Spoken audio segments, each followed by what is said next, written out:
Mercredi 28 avril, l'équipe de Touche pas à mon poste est revenue sur le cas de Christian Quesada.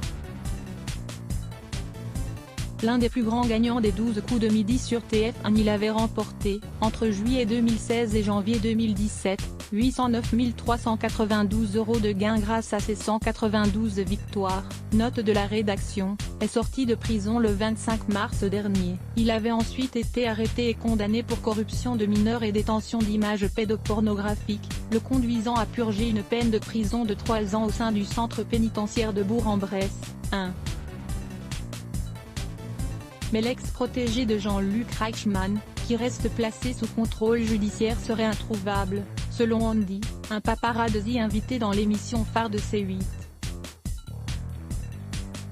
Toutefois, grâce à une source anonyme, il a expliqué qu'il savait où vivait Christian Quesada, un lieu où, fin mars, 3 policiers ont été photographiés.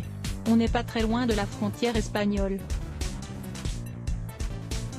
Ces 3 policiers se rendent pour remettre une convocation ou pour l'entendre. Est-ce que c'est une convocation parce qu'il ne s'est pas présenté aux services sociaux judiciaires? Il a un suivi de 5 ans ainsi qu'une inscription au fichier des délinquants sexuels. Ou est-ce qu'il avait des casseroles au cul et qu'il y a encore une ou deux affaires? A-t-il expliqué? Ils ne l'ont pas retrouvé. Andy, paparazzi, a suivi Christian Quesada depuis sa sortie de prison et nous explique les coulisses de sa traque.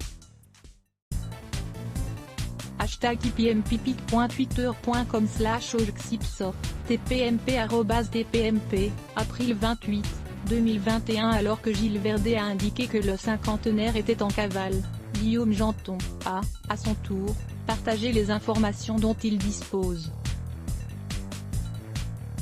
On sait que, à plusieurs reprises dans les affaires Christian Quesada, tout a démarré par une perquisition où on a saisi ses disques durs, ses ordinateurs, ses clés USB, ses téléphones portables. Donc ils peuvent aussi être retournés chez lui pour une nouvelle affaire pour aller chercher éventuellement du matériel informatique. Une nouvelle affaire qui n'a pas fini d'animer les prochaines semaines. À voir également, Christian Quesada, les 12 coups de midi, volatilisé, le frère, les parents sont sur écoute, les nouvelles révélations d'un policier. La rédaction à lire aussi. Les blocs ADS. Why?